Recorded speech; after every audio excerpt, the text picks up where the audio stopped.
ক্ষমতার জোরে পদ্মা নদীর পাড় থেকে মাটি কেটে পাচার করছিল অবৈধভাবে, আর সেই ক্ষমতা হয়ে গেল পুলিশের কাছে জিরো।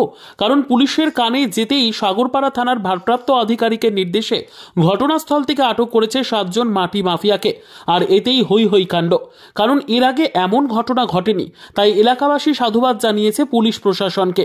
ভারত বাংলাদেশ সীমান্তবর্তী পদ্মা নদীর পাড় থেকে অবৈধভাবে মাটি কাটার অভিযোগ উঠল মাটি মাফিয়াদের বিরুদ্ধে। মুর্শিদাবাদের সাগরপাড়া থানার চর কাকমারি 14 নম্বর পয়েন্টের কাছাকাছি পদ্মা নদীর পাড় ঘেঁষে মাটি করার অভিযোগ উঠে জেসিবি দিয়ে। আর সেই মাটি 10 থেকে 15টা ট্রাক্টরে করে নিয়ে যাচ্ছে বিভিন্ন ইটভাটায়। কোনো বৈধ কাগজপত্র ছাড়াই মাটি কাটার অভিযোগ। এভাবে মাটি কাটলে বর্ষায় পাড় ভেঙে যাওয়ার আশঙ্কা রয়েছে। পাশাপাশি পদ্মা নদীর গর্ভে জমি বিলীন হয়ে যাওয়ার সম্ভাবনা রয়েছে। কৃষকদের চাষাবাদের ক্ষয়ক্ষতি তো হচ্ছেই, ঘটনায় ক্ষিপ্ত চরের কৃষক এবং স্থানীয় বাসিন্দারা। মাটি কাটার অভিযোগ উঠেছে প্রাক্তন পঞ্চায়েত সদস্য মাইনুল হকের বিরুদ্ধে। তবে এ বিষয়ে মাইনুল জানিয়েছেন তিনি এই কাজের সাথে জড়িত নন, কেউ মিথ্যে অভিযোগ করছে বলে জানান।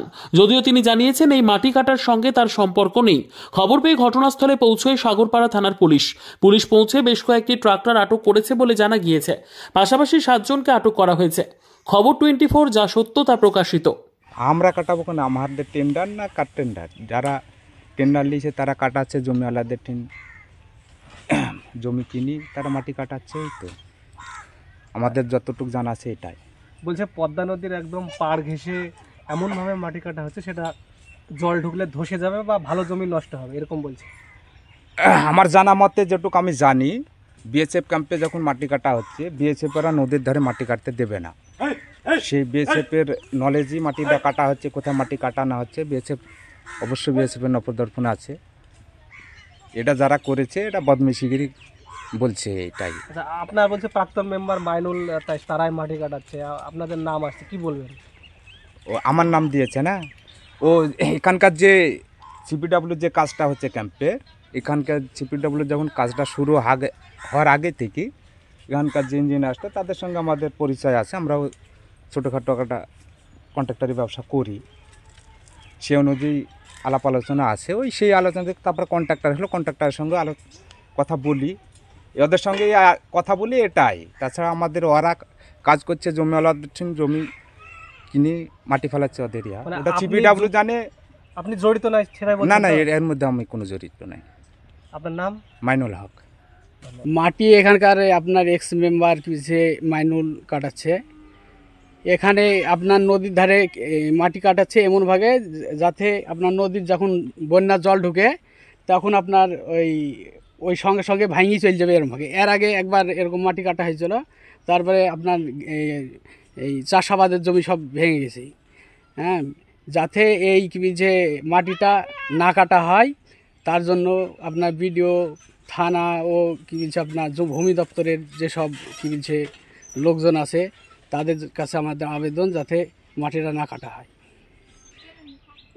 কাটছে আজ থেকে আপনার সকাল 7টার থেকে শুরু গেছে কাটা। আপনার জিসিবি দিয়ে গেছে মাটিটা কাটছে। প্রায় 20খানা আপনার টলি আছে, 2খানা আপনার জিসিবি আছে।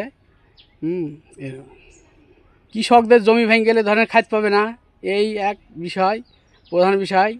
আর কৃষকদের জমি হারিয়ে গেলে তো সবই হারিয়ে গেল, বুঝতে পারলেন? এখন চাই যে এই মাটিটা যাতে না কাটা হোক।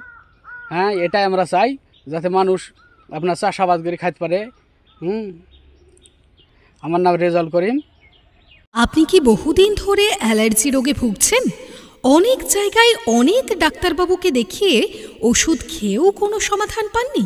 আর কোনো চিন্তা নেই, এখন অ্যালার্জির সেরা চিকিৎসা কেন্দ্র মিশন মেডিকেল সেন্টার, একটি NABL প্রত্যায়িত পরীক্ষাগার এবং একটি পলিক্লিনিক। এখানে বিশেষজ্ঞ সুচিকিৎসক দ্বারা সমস্ত রোগের চিকিৎসার সুব্যবস্থা রয়েছে। Mission medical centre 73 G RN ঠাকুর রোড, লালদিঘি, বহরমপুর।